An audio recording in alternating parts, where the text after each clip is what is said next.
شهر با تاریخی بیش از 3,500 سال و آیین‌های کهن و فناوری عجیب. این منبری که عین حال من قرار دارم منبری نمونه اصل است که هنگام گفتگوهای آرکئولوژی از شهر قدیمی کران دریافت کردند. تمدن کم نظیر میان کهن شهرهای ماورا و نهر بزرگ. صنعت معماری مخصوص با عجایبات‌های بی‌نظیر.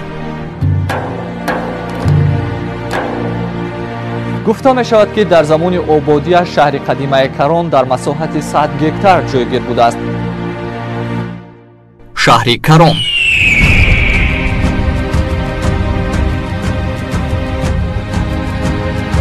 صحیفه نو از تاریخ گذشته خلق تاجیک.